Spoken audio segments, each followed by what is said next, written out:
নমস্কার বন্ধুরা, Prius cooking হাবে সবাইকে স্বাগত জানাই। শীতকালে অনেক রকমই শাক পাওয়া যায়, তো তার মধ্যে শীষ পালং একটা অন্যতম শাক। শীষ পালংয়ের চচ্চড়ি অথবা তরকারি খেতে কিন্তু ভীষণ ভালো লাগে। পালং শাকই যখন একটু বড় হয়ে যায়, এর শীষ বেরিয়ে যায় আর ডাঁটাটা যখন মোটা হয়ে যায়, তখন একে শীষ পালং বলে। হয়তো আপনারা অনেকেই জানেন, তো যারা জানেন না তাদের জন্য আমি এটা বললাম।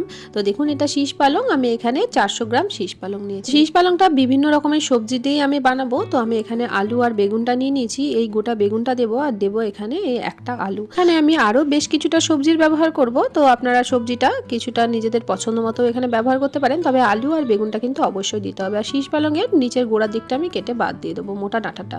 আর এখানে দেখুন, বেগুনটা কেটে নিয়েছি আর নিয়েছি বেশ কিছুটা শিমটা আমি এভাবে লম্বা লম্বা করে রেখেছি। আর এখানে দিয়েছি দুটো মাঝারি সাইজের মূলো, নিয়েছি এখানে কিছুটা মিষ্টি কুমড়ো।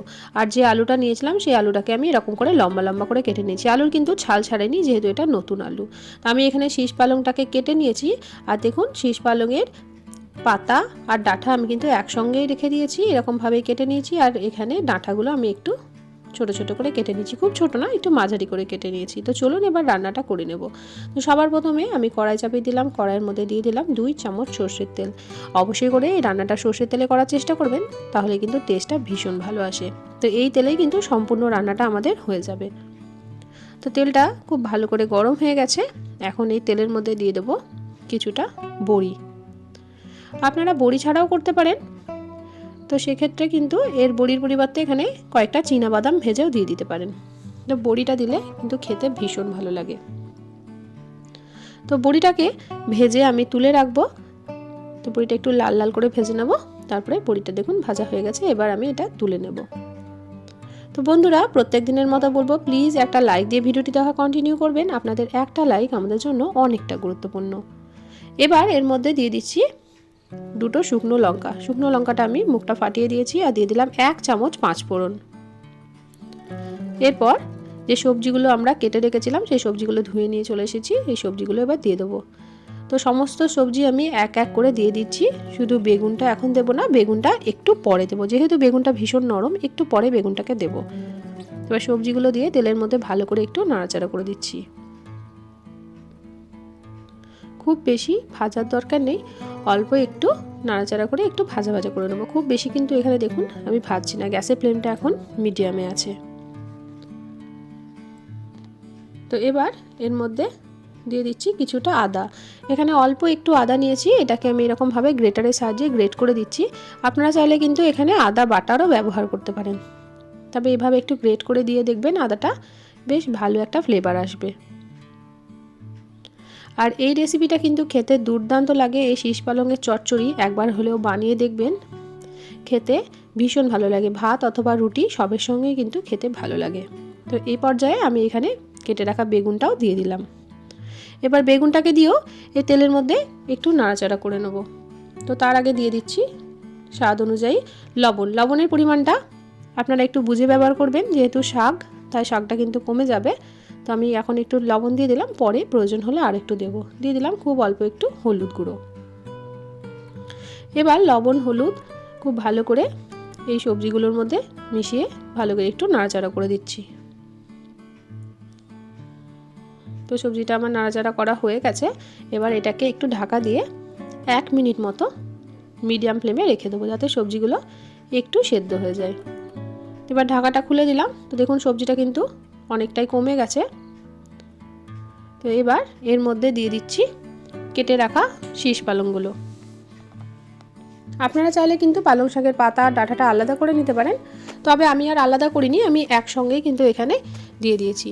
তো শীষ পালংটা দিয়ে এখন মনে হচ্ছে কড়াইটা ভর্তি হয়ে গেছে, কিন্তু পরে কিন্তু এটা একদমই কমে যাবে। তো এবার এটাকে একটু ঢাকা দিয়ে আরও 1 মিনিট মতো রেখে দেবো। এটাকে মিডিয়াম ফ্লেমে আমি 1 মিনিট মতো রেখে দিয়েছিলাম। এবার দেখুন ঢাকাটা খুলে দিয়েছি। এবার এটাকে একটু মিশিয়ে দেবো সবজির সাথে, তাহলে দেখবেন অনেকটা কমে গেছে এই শীষ পালংটা। আর এই রেসিপিটা কিন্তু একটু ঝালঝালি খেতে ভালো লাগে। আপনারা কিন্তু ঝালটা যে যেমন খেতে পছন্দ করেন সেই রকমই কিন্তু এখানে ব্যবহার করবেন। আমি এখানে দুটো শুকনো লঙ্কার ব্যবহার করেছি, পরে কিন্তু কাঁচা লঙ্কারও ব্যবহার করব। তো খুব ভালোভাবে এটাকে আমি মিশিয়ে দিলাম। তো আবারও ঢাকা দিয়ে এটাকে রেখে দিচ্ছি কিছুক্ষণের জন্য। এখানে একটা মশলা বানিয়ে নেবো। তো তার জন্য আমি নিয়েছি এখানে 4 কোয়া রসুন, দিয়ে দিচ্ছি 1 চামচ কালো সর্ষে, 1 চামচ সাদা সর্ষে, আর ঝালের জন্য দিয়ে দিচ্ছি 2টো কাঁচা লঙ্কা। কাঁচা লঙ্কাগুলো কিন্তু ভীষণ ঝাল, দুটোতেই কিন্তু অনেকটা ঝাল হয়ে যাবে, তো তার জন্য আমি এখানে 2টো ব্যবহার করেছি। আপনারা ঝালটা আপনাদের পরিমাণ মতো যে যেমন খেতে পছন্দ করেন সেই রকমই কিন্তু দিয়ে দেবেন। খুব সামান্য একটু জল দিয়ে এই মশলাটাকে আমি শিলে বেটে নিচ্ছি। আপনারা চাইলে কিন্তু এটা মিক্সিতেও বেটে নিতে পারেন, খুব অল্প মশলা, আর আমি তার জন্য শিলে বেটে নিচ্ছি। আর আপনারা যদি রসুনটা না খেতে পছন্দ করেন সেক্ষেত্রে আপনারা এখানে রসুনটা স্কিপ করে দিতে পারেন।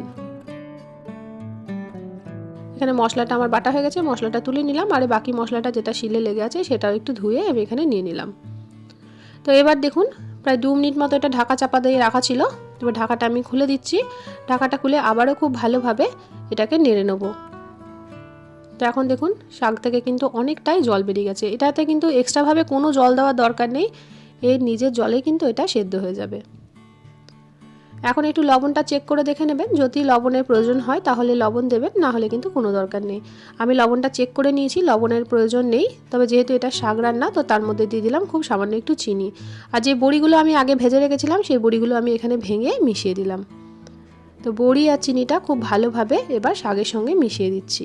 আজকে যারা প্রথমবার আমার চ্যানেলটিতে এসেছেন, আমার রেসিপি ভালো লেগে থাকলে আমার চ্যানেলটিকে সাবস্ক্রাইব করে পাশে থাকার অনুরোধ রইল। পাশে থাকা বেল বাটনটিকে প্রেস করে অল নোটিফিকেশানটা অন করে রাখবেন, যাতে নিত্য নতুন কোনো রেসিপি দিলে সবার আগে আপনাদের কাছে নোটিফিকেশান পৌঁছে যায়। তো এটা ভালো করে মেশানো হয়ে গেছে। তো এবার দিয়ে দিচ্ছি বেটে রাখা সর্ষেটা।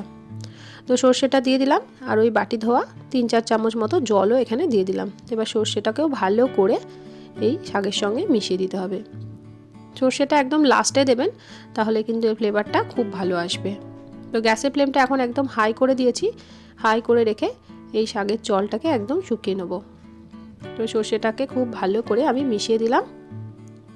তো আপনারা চাইলে কিন্তু এখানে চেরা কাঁচা লঙ্কারও ব্যবহার করতে পারেন, বেশ কয়েকটা। আমি আর ব্যবহার করলাম না, কারণ বেশ অনেকটাই ঝাল হয়ে গেছে, তো তার জন্য আর কিন্তু কোনো রকম লঙ্কা এখানে দিলাম না।